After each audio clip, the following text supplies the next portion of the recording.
1991년 5월 15일 북한의 김일성은 미국에서 온 재미교 포의사를 반갑게 맞는다. 그의 이름은 손원태.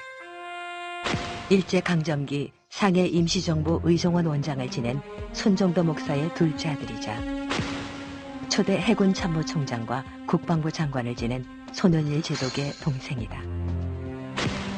손원태가 김일성을 만난 지 10여 년이 지난 2004년 9월 미국 자택에서 숙환으로 사망한 손원태는 북한의 국립묘지인 평양 애고결사릉에 안장된다. 아버지 손정도 목사와 형 손원일 제독이 나란히 잠든 동작동 국립묘지와는 너무나 먼 곳. 남북으로 나뉘어진 삼부자의 묘는 일제강점과 분단으로 점철된 우리 민족사의 고난의 상징이 되고 있다.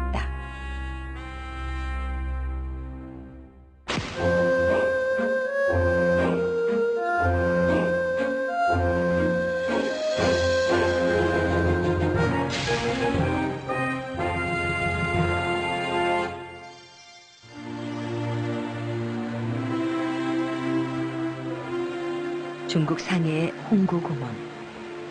상해의 주요 관광지 가운데 한 곳인 이곳은 우리에게는 윤봉길 의사의 도시락 폭탄 의거로 유명하다. 일제시대에 수많은 독립운동가들이 풍찬 노숙했던 상해. 조국과 민족을 위해 쓰러져간 이들의 고결한 희생정신이 느껴진다.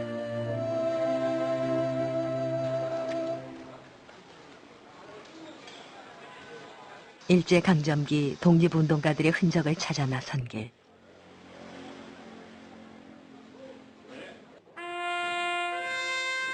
다음 목적지는 1919년 수립된 대한민국 임시정부의 마지막 청사.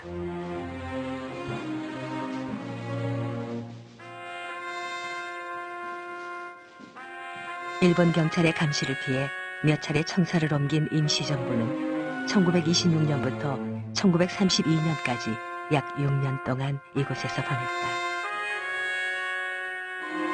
사실 이렇게 조용하게 본 건 처음인데 이런 좁은 공간에서 나라를 찾겠다고 이분들이 뭐 하숙집 같은 그 공간에서 그 큰 꿈을 꾸면서 비록 현실은 이처럼 비참하고 좁고 어렵지만 꿈은 나라 독립을 생각하고 세계 평화까지 생각하는, 현실은 비관적이지만 꿈만은 항상 낙관적으로 긍정적으로 생각하시는, 아마 그것이 이 좁은 공간에서 이 독립운동가들을 지탱해준 에너지겠죠.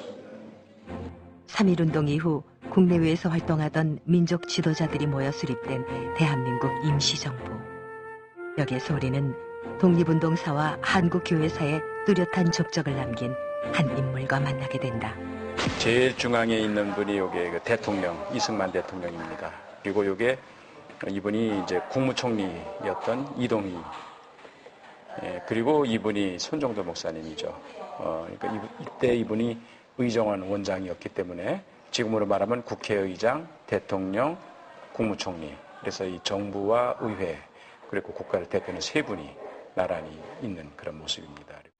대한민국 임시정부의 입법부 역할을 맡았던 임시의정원의 원장을 지낸 손정도.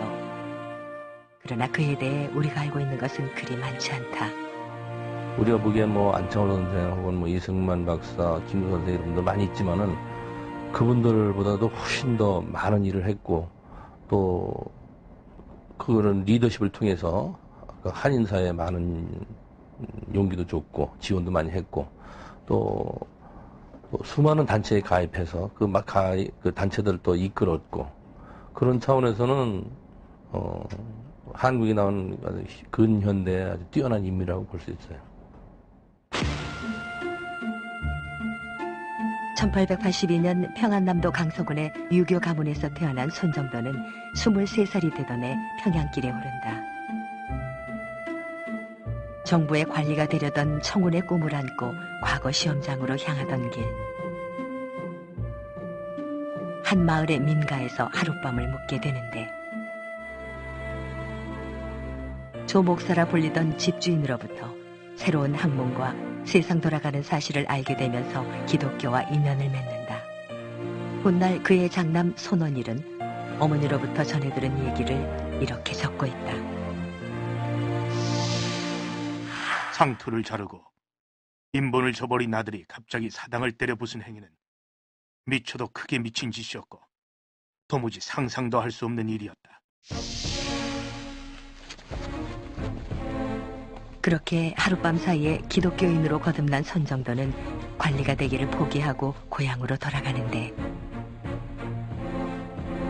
예수를 믿겠다며 상투까지 자른 그는 문중 어른들의 큰 화를 사 집안에서 내쫓기고 말았다.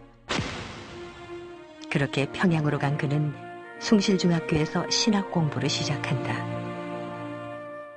윤동주 시인과 문익한 목사를 배출한 숭실중학교는 훗날 선정도가 민족운동의 길을 가는데 큰 영향을 주었다. 숭실학교 들어가면 민족주의자가 될 수밖에 없었고요.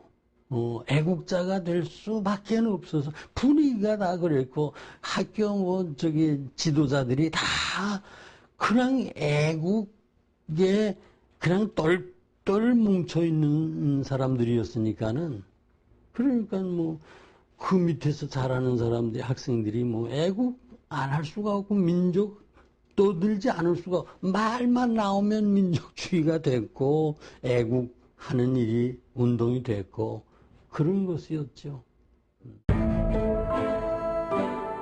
숭실중학교를 졸업하며 목회자가 될 것을 결심한 손정도는 협성 성경학원에 입학하는데 이때 민족주의자들의 모임 장소인 상동교에서 전덕기 목사와 도산 안창호를 만나 본격적인 항일 활동을 시작한다. 아마 도산과 그 손정도 목사님은 그 독립운동을 우리가 해야 하는 길, 이것이 이제 그 불가피하다면 일본하고의 독립전쟁도 불사해야 된다라는 의식을 이미 1910년 이전부터 갖고 계셨던 것 같습니다. 협성신학교 졸업 후 목회 활동을 하며 교단의 주목을 받은 손 목사는 1910년 봄 중국의 선교사로 파견된다. 당시 그에게는 두 가지의 목표가 있었는데 하나는 중국의 동포들에게 복음을 전파하는 것이요. 다른 하나는 그곳의 독립운동가들과 함께 독립운동에 헌신하는 것이었다.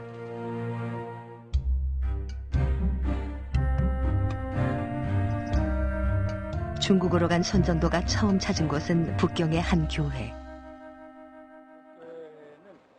당시 북경에는 일제학정에 못 이겨 이주해온 동포와 애국지사들이 많았는데 손정도는 바로 이곳에서 중국어를 배우며 본격적인 선교를 준비한다.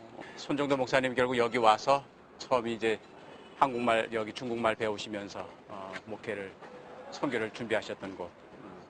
1904년에 지어진 교회는 북경에서 제일 오래된 감리교회. 야오. 그동안 몇 번의 보수공사가 있기는 했지만 전반적인 건물의 형태는 변함없이 지금에 이르고 있는데 참 아름다워요. 굉장히 아주 좋아요.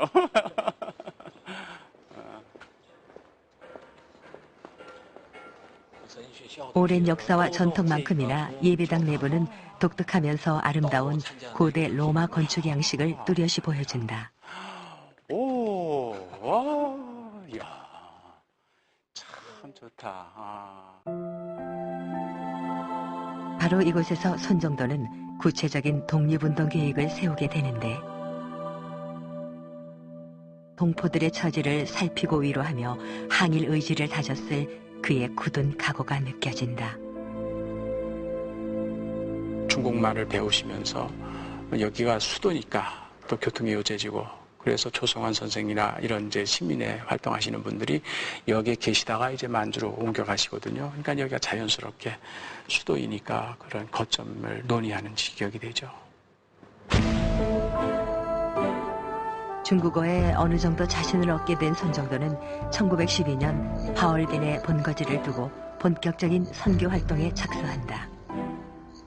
이때 그는 시리에 빠진 동포들에게 기독교 신앙과 민족의식을 심어주며 목회자이자 민족운동가로서 큰 역량을 발휘한다. 이에 일제는 일본 수상 가츠라 암살 음모 사건을 조작하고 손정도를 포함한 33명의 애국지사들을 체포해 경성으로 압송한다. 일본이 안중근 의거 때 많은 안중근 의거를 도와주는 사람들이 있었지만 안중근 의사가 자기만이 단독으로 했다라는 것 때문에 많은 사람들이 그 혐의에서 벗어나게 됐는데요. 나중에 일본은 그걸 통탄을 하죠. 이게 알고 보니까 다 안중근하고 연결됐었는데 우리가 그때 제대로 이거를 하지 못했다. 그래서 그 이후는 일본은 그러니까 하얼빈에서 어떤 사건이 일어난다거나 하면은 이 배후 세력을 캐는데 아주 열심히였고. 이때 일제로부터 받은 고문의 후유증으로 평생을 고통 속에서 지낸다. 몹시 피곤하게 주무시더니 갑자기 그냥 일어나더니 막 놀래는 사람같이 막 문방을 헤매고 그냥 정신을 못 차려. 그러니까 왜 그러시는가 그러니까 일본 사람들이 그 새꼬치에다가 불을 피워가지고 나를 지금 막 치진다고. 얼굴도 지지고 몸도 지지고 너무 뜨거워서 그러면서 얘기를 하더라고.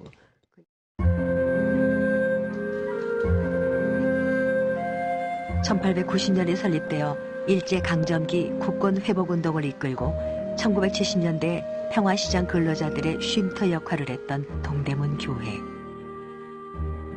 한국의 근현대사와 함께한 이곳은 손정도와도 인연이 깊다. 가치라 암살 음모 사건으로 1년의 유배 생활을 마친 손정도는 1914년 이곳에 부임하는데 교회 바로 아래 사택에 살던 손정도는 이 돌계단을 타고 교회로 올라가 하루를 시작했다고 했다. 네, 이게 바로 그 종이고요. 여기 씌어 있는 대로 1910년 5월 15일에 봉헌된 것입니다. 손 목사님께서 이걸 매일 치셨던 거죠.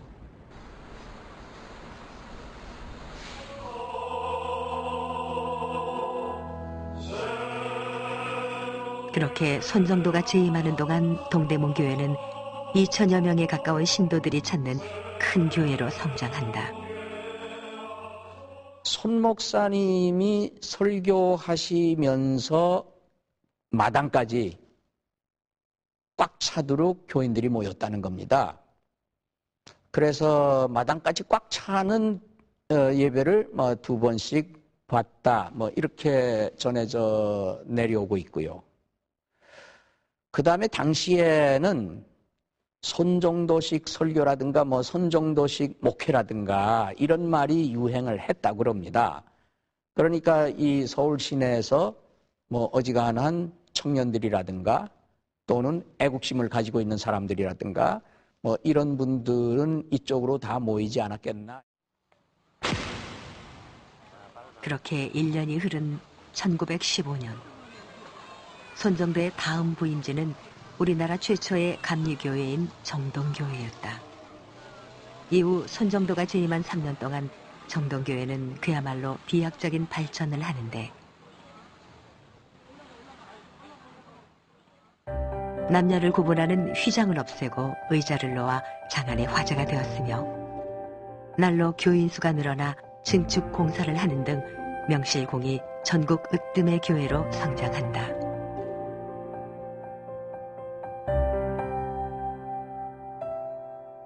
당시에 정동교 주변에는 거의 민가를 다 없애버렸으니까 사람들이 없었어요. 그래서 신도가 많이 줄었는데 이 손정도 목사가 부임을 하면서 그래서 연대, 이대 이쪽 학생들이 엄청나게 몰려들어가지고 교인이 엄청나게 많아졌죠.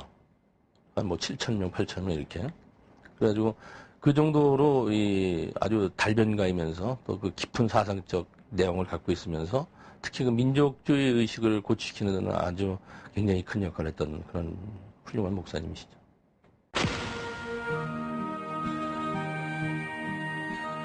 하나님 사랑과 나라 사랑을 강조하는 그의 설교는 시름에 젖은 동포들에게 희망을 안겨주었고 이화와 배제 학당의 학생들이 민족 지도자로서 활동하도록 격려와 지원을 아끼지 않았다.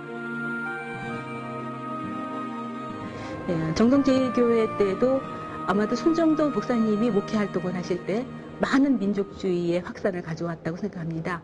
잘 알다시피 유관순도 손정도 목사님 제1정동교회에서 그 목회 이화학당을 다니면서 손정도 교수님의 그걸 민족주의를 들었고 그것이 아마 나중에 3.1운동에 참여하게 되는 직접적인 계기를 이루었을 거라고 보고요. 그렇게 1915년에서 1918년까지 정동교회에서 보낸 3년 동안은 개인적으로나 가정적으로 가장 안정적이고 평온한 시기였는데 그것은 그의 가족에게도 마찬가지였다. 그분의 나이 21살 때 고향 집에서 쫓겨났습니다.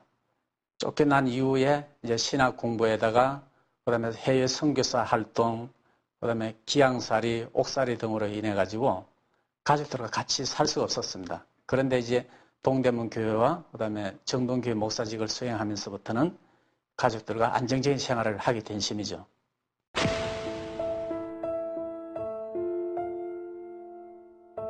하지만 누가 봐도 성공적인 목회를 하던 시절 언제부턴가 깊은 고뇌에 빠지고 3.1운동이 일어나기 석 달 전인 1918년 겨울 손정도는 정동교회를 떠나 가족과 함께 평양으로 향하는데 그가 돌연 평양행을 선택한 까닭은 무엇이었을까? 그게 어떻게 보면 미스테리일 수도 있죠. 현실적으로 보면은 그렇게 편안하고 안정적이고 또 교회도 지지하고 또 가족들도 뭐 그때가 제일 행복했던 기간이었으니까 근데 이제 그걸 보려니 포기하고 아무런 그러니까 구체적인 설명을 안 하는 거죠. 가족들한테도 또 동료 목회자들한테도 그저 건강상이라고 하는 이유만 되는 거죠. 근데 그것 가지고는 충분히 설명이 안 되는 건 분명하잖아요. 이제 그런 부분에서 그분이 밝힐 수 없는 그런 뭔가 목적이 있다는 얘기죠.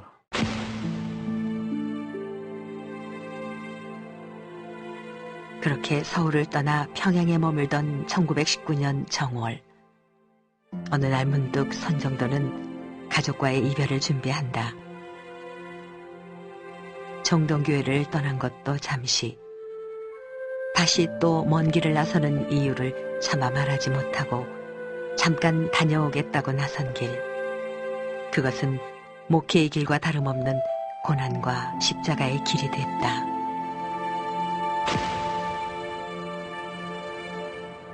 그렇게 평양을 떠난 손정도는 3.1운동 직전 중국 북경에 도착한다. 저기가 그러니까 동인병원 자리네요. 네, 예, 옛날 건 없어졌지만 새로 지어서. 네. 그러니까 저기서 이제 현순 목사님하고 손정도 목사님하고 같이 있으면서 처음 이제 독립운동 논의를 시작했던 그 병원이 만든 거지. 네, 동인병원이 맞죠. 동인 많고. 그러니까 저 병원이 합달문 안에 여기에서 우리는 있으면서 손 목사가 목회 활동도 접어둔 채 북경으로 건너간 진위를 확인할 수 있다.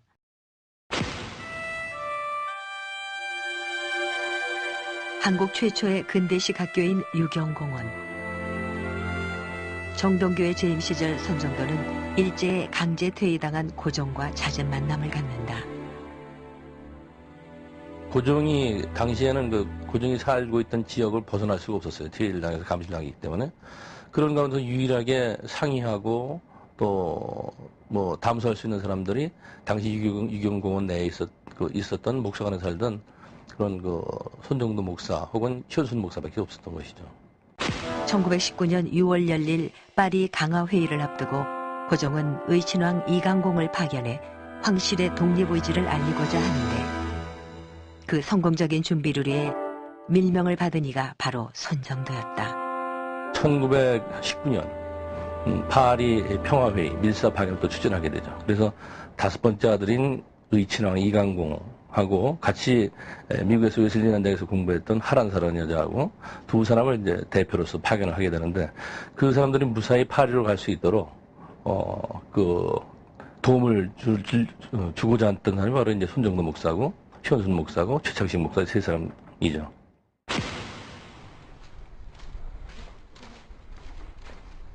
고종의 밀명을 받고 중국으로 간 손정도는 의친왕 이강공을 파리 평화회의에 보내는데 만전을 기한다. 하지만 갑작스런 건강 악화로 동인병원에 입원한 그는 말할 수 없는 고통과 분노에 휩싸인다. 일본인의 독살에 의한 고종의 죽음에 이어 의친왕과 함께 파리로 밀항할 계획이었던 하란사 여사마저 독살되면서 모든 계획이 뒤로 미뤄진 때문이었다. 손정도와 함께 밀사 파견을 준비한 현순 목사의 자사에 당시의 상황이 구체적으로 서술돼 있다. 당시에 손정도는 북경에 먼저 와서 병원에 유숙하고 그때가 3.1운동 직후인 1919년 3월 8일 감리교 병원에서 현순 최상식과 합류한 손정도는 북경 기독 청년회 등을 돌며 외교 활동에 주력하는 한편 상해로가 대한민국 임시정부 수립에 박차를 가한다. 현순과 함께 상해로 온 손정도는 애국지사들에게 연락을 취하며 임시정부 조직을 논의한다. 3월 25일 상해에 돌아와 김신부로 법인가에 머무르게 되었다.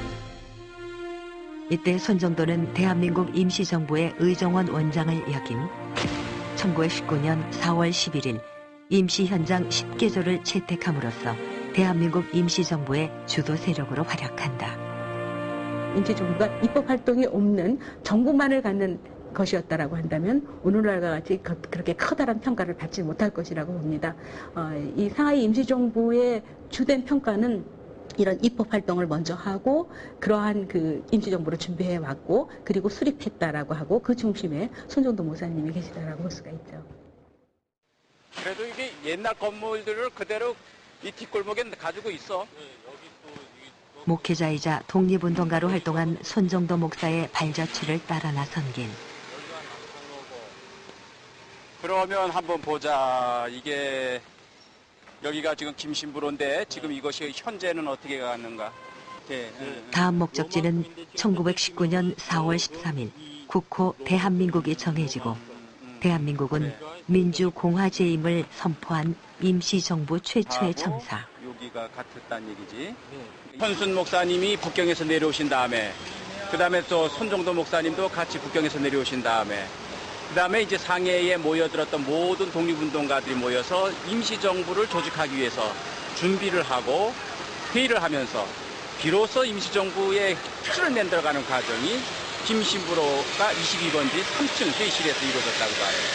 그러니까 거기에서 이제 독립 대한민국 임시정부 수립을 선포하게 되는 거죠.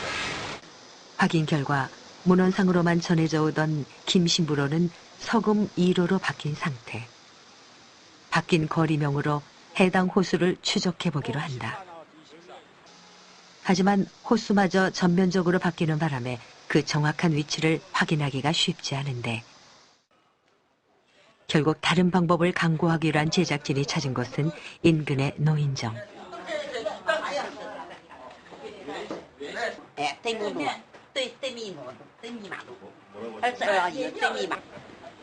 확신에 찬 노인의 말에 바로 현장을 확인해 보기로 한다.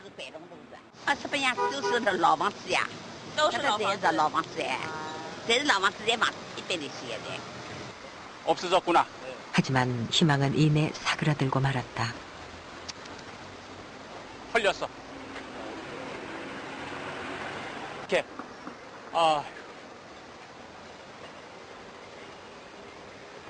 번지는 찾았지만 건물을 못 찾아. 임시정부 최초의 청사가 있던 자리는 대형 백화점을 지으면서 헐려버려 지금은 주차장터로 사용되고 있었다. 이제 22번 그 김신부로가 22번지 있었던 그 자리라는 얘기지. 뭐 파괴된 그 흔적, 그러니까 주소만 남고 건물은 없어졌네요. 그것이 바로 아픔이죠. 근대 국가를 형성하고 민주주의의 제도의 기초를 닦은 대한민국 임시정부 최초의 청사. 표지석 하나 없이 역사 속으로 영영 사라져버린 현실이 안타깝다.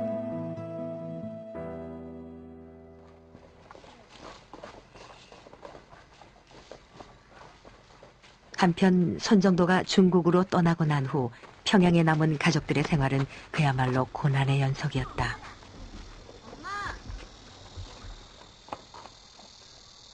손정도의 아내 박신일은 목회활동과 항일운동에 바쁜 남편을 대신해 오남매의 생계와 교육을 책임지는 가장의 역할을 담당해야만 했는데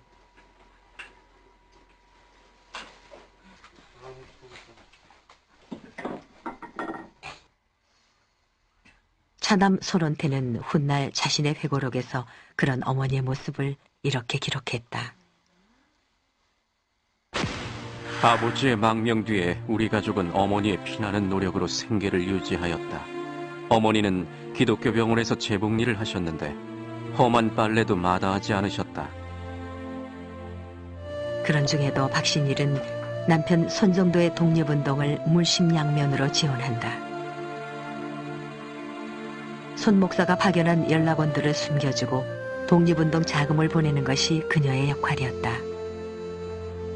또 시아버님은 돈이 생기면은 밤낮 다른 사람만 도와주지 가정에는 아무것도 도운 게 없으니까 시어머니는 바깥에서 나가서 그 쌀에 돌 있는 거 그거 주우러 다녀서 그거를 해가지고 생활을 버텨 쓰시고 독립이라는 사람들 열심으로 그렇게 돕고. 하지만 중국으로 간 손 목사가 임시정부 핵심 요원으로 활동하고 있음이 알려지면서 그의 가족들은 일본 경찰의 감시를 받게 된다. 그러던 어느 날 일본 경찰에 끌려간 박신일은 가혹한 매질과 무수한 협박을 당하는 고초를 겪는다.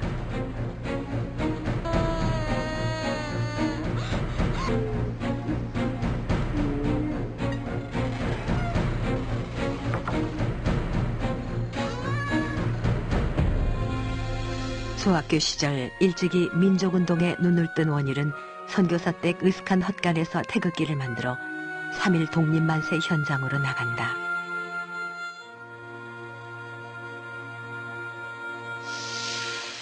(3월 1일) 날이 밝자 우리 학생들은 대동문 앞 내거리로 모였다. 내거리는 어느새 시민들로 꽉 채워졌다. 누군가가 대한독립 만세를 선창했다. 군중은 삽시간에 거대한 물결이 되어 흐르기 시작했다. 어린 마음에도 만세는 후련한 느낌을 주는 것이었다. 한편 3.1운동 직후에 출범한 상해 임시정부는 1920년대에 들어 심각한 위기에 봉착한다. 계파 간 이해관계에 따라 내부 주도권 싸움이 갈수록 치열해졌기 때문이다. 순수 민족주의적인 노선과 사회주의 노선 사이에 또 갈등도 생기고 거기다가 또 뭐 지방색이 또 거기에 또 개재하죠. 그래서 어디 출신이냐 이거 가지고도 또 나오고 막 그런 갈등이 점점 세월이 지나면서 해소가 되기보다는 더 이게 심화가 되고 그래서 오히려 일본과 싸우는 것보다도 서로 내부에서 어느 노선이냐 하는 것에 따라 가지고 내부에서의 갈등, 충돌 이게 더 심각한 문제가 되는 거죠.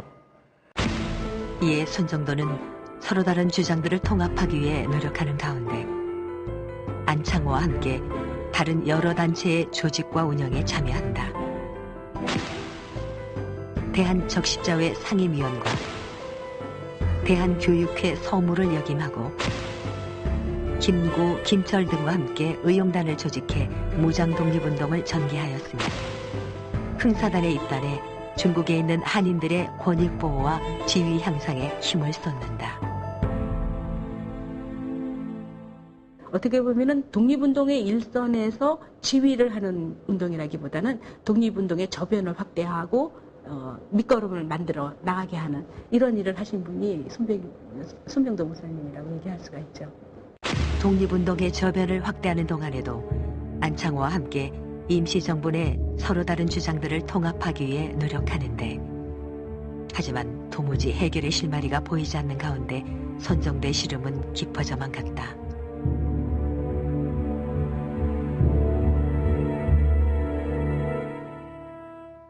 급기야 자신마저 근거 없는 모함에 시달리면서 임시정부와의 결별을 결심한다.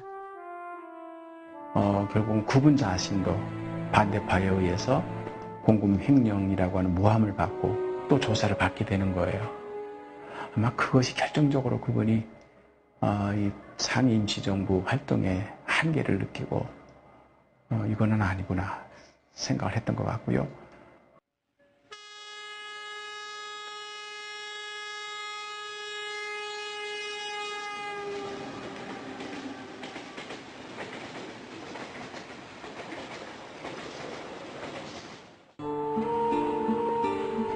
그렇게 상해를 떠난 손정도는 1924년 9월 중국 길림에 도착한다. 혼신의 힘을 다했던 상해에서의 독립운동. 그러나 깊은 상처만 안게 된 손정도. 만주 벌판이 펼쳐진 길림에서 그는 무엇을 꿈꿨을까?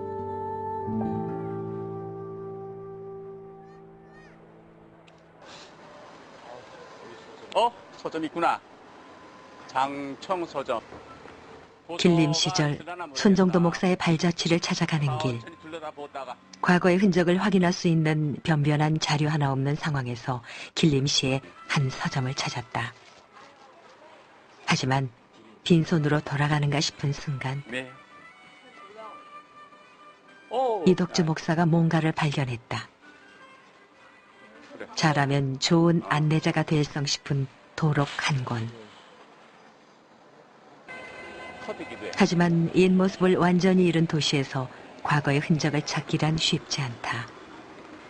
손 목사님은 또 31년에 돌아가시기 때문에 너무 일찍 돌아가셨고 또 남아있다 할지라도 그 후손들이 독립운동 현장에서 그런 그 개인적인 자료를 보관할 수가 없죠. 그래서 그 손 목사님은 진짜 참 이번에 생애를 추적하는 게 너무너무 힘들어요.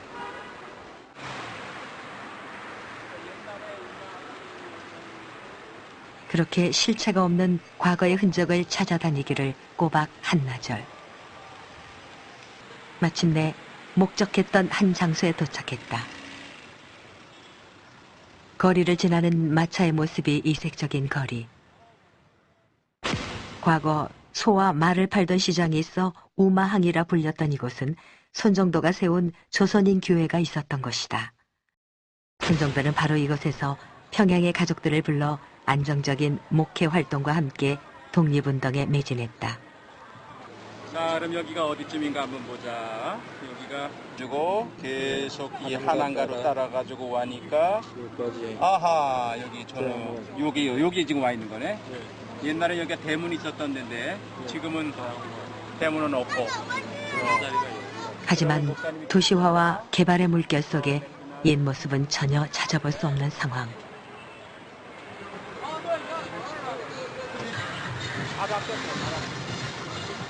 고지도와 옛 모습이 담긴 몇 장의 그림을 단서로 당시 길림성 밖에 있던 손정도의 교회와 주요 활동 무대를 어림짐작해본다. 그러니까 저기로 그러니까 성이 원래는 저쪽에 하남로에서 저 하남로에서 이리로 나가는 길이 그 있어가지고 조양로로 나가는 길인데 그 사이에 있었던 샛길에 이제 광장을 만들어 놨기 때문에 그러면 이제 손 목사님이 있었던 마지막 그 목회 장소가 저 아래일 테니까 저 아래로 한번 가보면 되겠네. 그러니까 여기가 뭐 작은 저기 정미소라든지 농민 호조사라든지 독립운동과 관계됐던 부산 안창호 선생님이 연설하다가 잡혔던 데고 여기고. 대대적인 3.1운동 기념식을 치르고 수많은 애국지사와 동포들이 모인 가운데 도산 안창호의 강연회가 열렸던 대동공장터. 그 중심에 있던 손정도 교회와 저택은 동포들의 안식처이자 독립운동가들의 비밀 아지트였다. 손 목사님이 있었던 교회는 저 안쪽에서부터 여기까지, 그러니까는 여기서부터 시작되는 거지. 그러니까 요 블럭에서부터 하나, 둘, 셋 해서 요 안에 여기가 이제 목사님 사택과 교회가 있었던 자리라는 얘기지. 오히려 등장 밑이 어둡다고. 그래서 일본 영사관과 가까이 들어가면서 이 지역을 이미 시작되고 있는 독립운동 진영을 도와주기도 하면서 또 종교적으로 서포팅을 하기 위해서 여기 교회하고 학교를 세우시고. 이때 손정도는 조선인 교회 안에 유치원과 공민학교를 세워 한인 2세들의 민족교육에도 심혈을 기울였다. 이들이 깨우치지 않고 이들이 민족의식을 갖지 않으면은요, 나중에 독립운동은 다 흐지부지 이제 안 하게 되는 거죠. 안 하게 되고 그냥 일제 통치하에서 자연스럽게 그냥 동화돼 버리고 우리가 일본화가 됐겠지만 이분은 어린 그 아이들 유치원 시절부터 소학교 시절 나중에 이들이 중국 학교에 상급 학교에 가더라도 그 우리 조선인이라고 하는 정체성을 잃지 않게 하고 우리가 찾아야 할 그 조국이 있는 거, 우리의 독립을 끊임없이 해야 된다라는 점, 이러한 점들을 항상 가르치려고 하셨었죠. 또한 조국의 독립을 위해 활동하는 젊은이들을 적극 후원하였는데 당시 손정도가 돌봐주던 젊은이 가운데 훗날 북한의 주석이 되는 김일성도 있었다. 그의 회고록에 담긴 손정도의 모습이다. 그는 새 세대의 청년들과 잘 어울렸으며 젊은 사람들이 하는 일이면 무엇이든 성의를 다해 후원해 주었다. 나는 그를 친아버지처럼 따르고 존경했다. 길림시 순성가에 위치한 용문중학교는 1920, 30년대 길림 지역 학생운동과 사회운동을 주도한 유서 깊은 학교이자 김일성의 모교로 유명하다.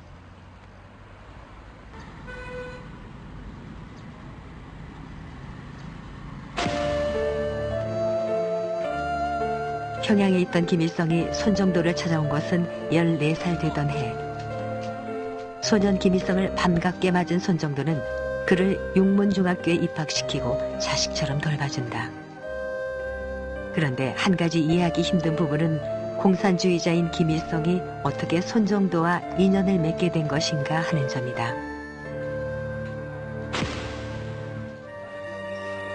그의 아버지 김형직은 손정도의 숭실중학교 동문이자 상해 임시정부 창설 멤버로 사망 직전 김일성에게 손정도를 찾아가라는 유언을 남긴 것으로 전해진다. 그 가능성이 있는 그런 젊은이로 인정을 해주는 거, 이것이 김주석에게는 단지 자기 아버지의 친구라는 것 이상으로 그에게 깊은 인상을 심어준 걸로 봐요. 소년 김일성에게 손정도는 어려운 생활을 지원해준 후견인이자 항일운동의 길로 안내한 정신적 스승이었는데 이때 김일성은 손정도의 차남이자 용문중학교 후배인 손원태와 평생의 인연을 맺는다. 나는 손원태와 함께 길림에서 보낸 나날들을 끝없이 회상하였다. 코올리개들의 주머니들을 털어내던 개눈깔 사탕장사까지도 우리의 화제거리가 되었다. 몇 년 후 청년이 된 김일성은 반일활동 혐의로 중국 군벌 당국에 체포돼 수개월 동안 옥살이를 하였다. 이때 손정도는 정성으로 옥바라지를 하고 큰 돈을 써 김일성의 석방을 돕는다. 이에 감옥을 나온 김일성이 가장 먼저 달려간 곳은 손정도의 집. 하지만 오래전 고문의 후유증으로 상당히 힘들어 보였다고 증언한다. 나는 그의 얼굴에 배어있는 병색을 보고 걱정하였다. 그는 고질로 되고 있는 병이 도져 식사도 변변히 하지 못하였다. 한인교회를 거점으로 선교사업과 독립운동을 전개한 손정도는 1920년대 중반 들어 더욱 바쁜 날들을 보낸다. 여기에서 우리는 손정도가 북만주 지역으로 활동 근거지를 옮긴 가장 중요한 목적을 확인할 수 있다. 그것은 안창호와 함께 만주지방 한인들의 생활 안정과 복지를 목적으로 한 농민 호조사를 결성하고 궁극적으로는 독립운동의 근거지로서 이상촌을 건설하는 것이었다.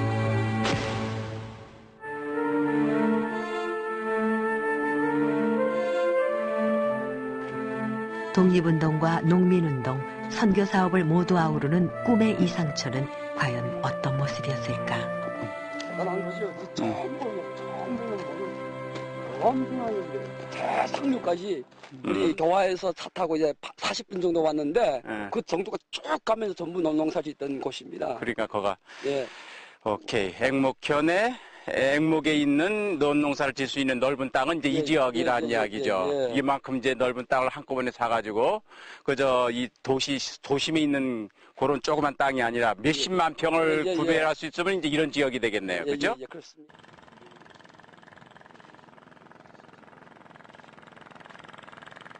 확인 결과 이곳은 한국인이 이주한 뒤부터 벼농사가 발달했던 지역으로 고향의 재산을 팔아 이곳에 토지를 구입한 선정도는 송화강 줄기를 댐으로 막아 수력 발전에도 힘썼던 것으로 알려진다.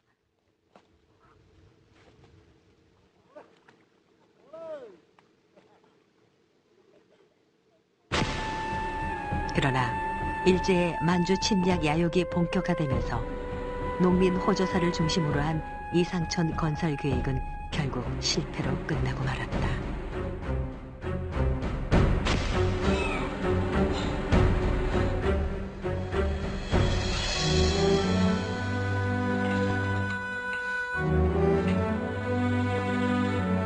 자신의 목회적 관심과 민족적 의지가 한데 어우러진 마지막 실험 무대였던 이상촌 건설이 수포로 돌아가고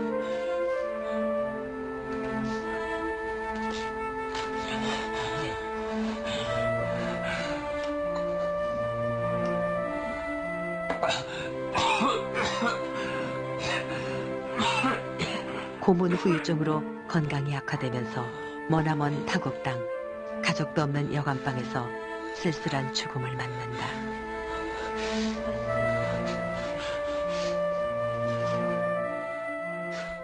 (1931년 2월 19일) 그의 나이 49이었다.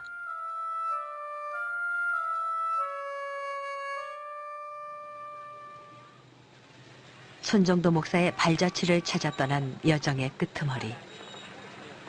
여기는 옛날 모습 그대로네요. 한인교회 목사의 안내로 길림의 한 기독교 묘역을 찾았다. 조국의 광복만을 위해 살다 파란만장한 생을 마감한 그의 시신은 장례비가 없어 중국인 장의사에 봉안되었다. 사망 후 10달이 지나서야 이곳에 매장된 것으로 추정되는데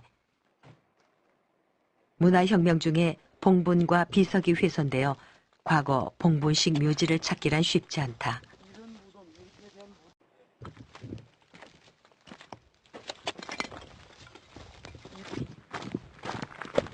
이렇게 비석들을 그냥 넘겨뜨려 놨으니 손정도 목사님 묘비도 이런 식이었을 거란 얘기야? 아주 여기 비슷한데 아니면 이쪽에 더 가서 조국 광복의 날도 보지 못하고 망명지인 타국에서 쓸쓸히 생애를 마친 손정도. 그의 묘는 사망 반세기가 지난 1996년 9월 시신이 없는 감효 상태로 국립현충원으로 이장됐다.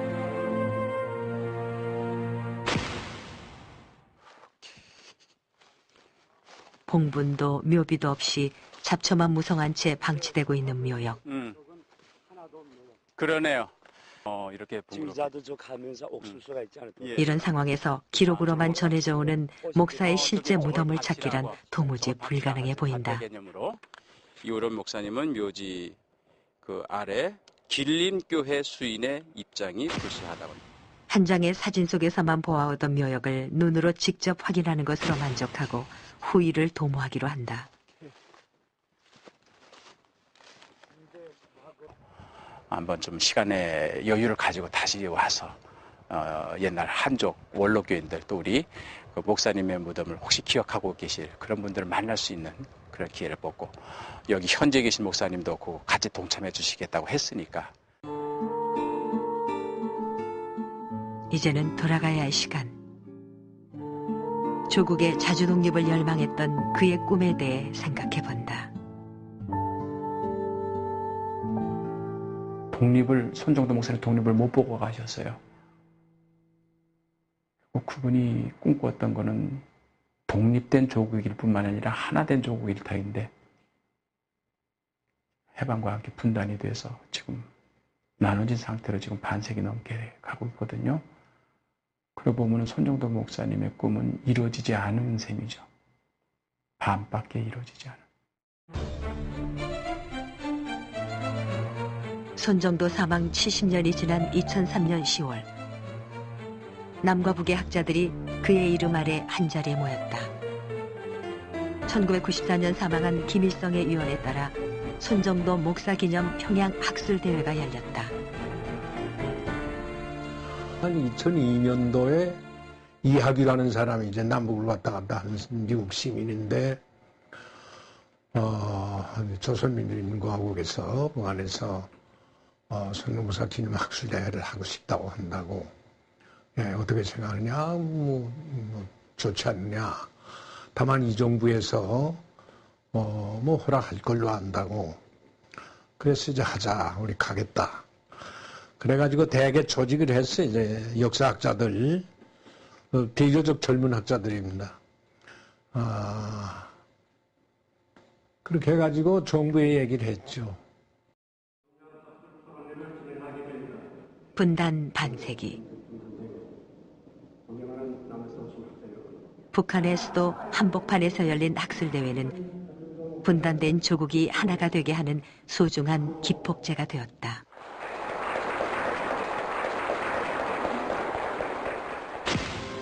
손정도의 삶의 철학과 인생 역정은 고스란히 다음 세대로 이어졌다.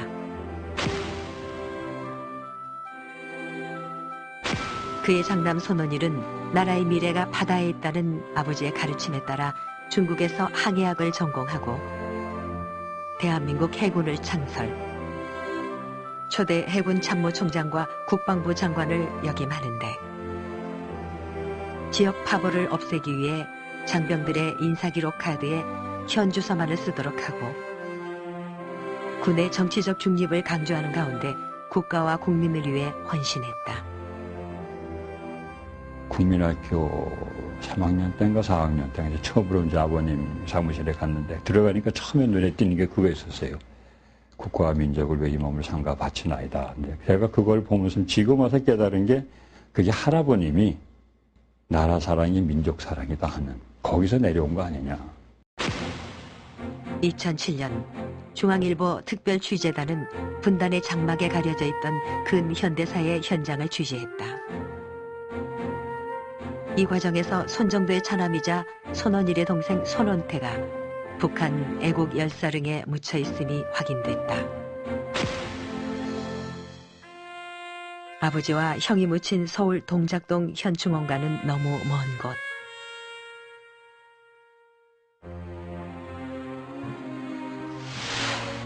그렇다면 해방 직후 미국으로 건너가 의사와 병리학자로 활동한 손원태가 북한 땅에 묻힌 까닭은 무엇일까?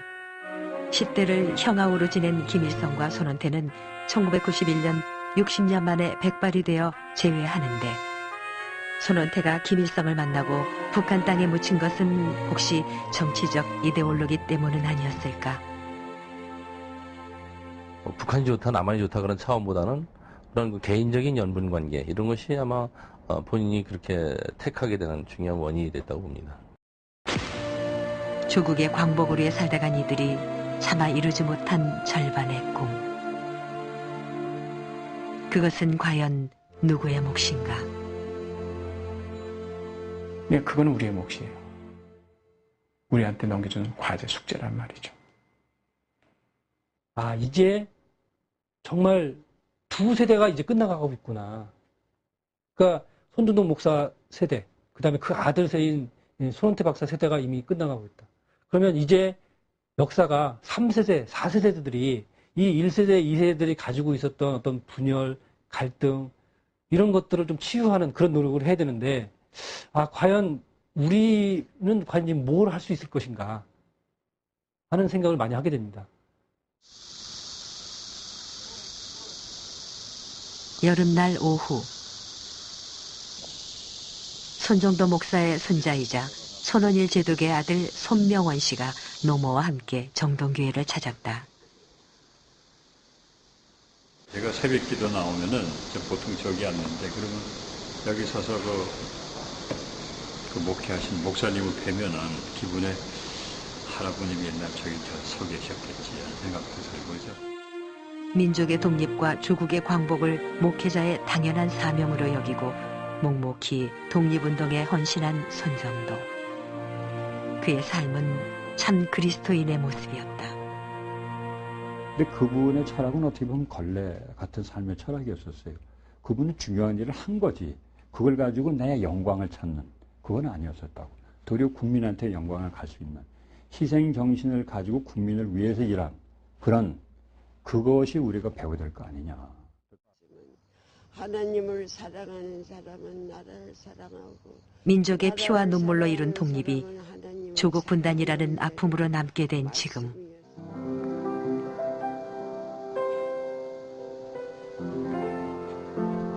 그가 진정으로 열망했던 민족의 독립과 광복에 대해 생각해본다.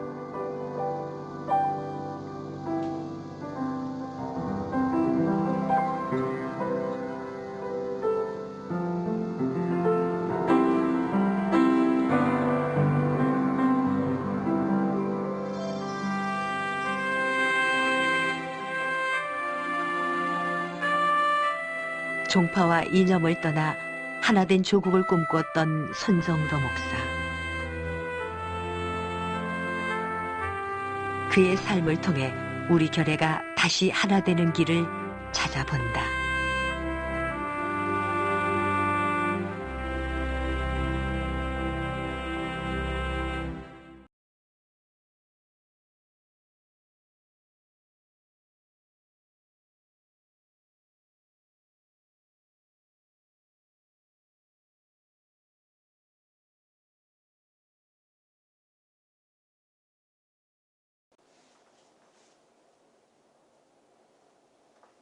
Hello, welcome to Music Bank. Today I have all 6 songs requested from you, and the first one is XOK's song requested by Catherine.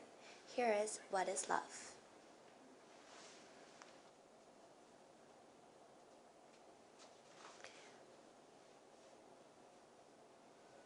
That was XOK singing What is Love. Next, B2B singing Irresistible.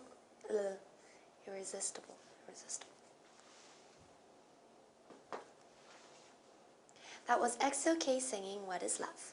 Next, B2B singing Irresistible Lips, requested by Linda and Catherine. Then right after, Father by B2B, requested by Gabrielle. But first, check out 그 입술을 뺏었어.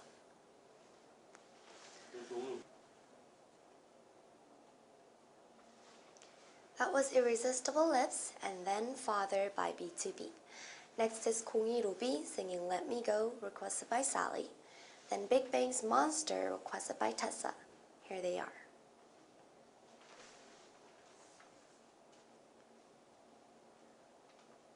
That was Let Me Go by 공이로비 and Monster by Big Bang. The last song for today is No Other, 너 같은 사람 또 없어 by Super Junior, requested by Amanda. Thank you all for your requests. You can also request songs by emailing kpoprequest@hotmail.com or by Facebook. Thank you guys and see you next week. Same hour, same channel. Music Bank.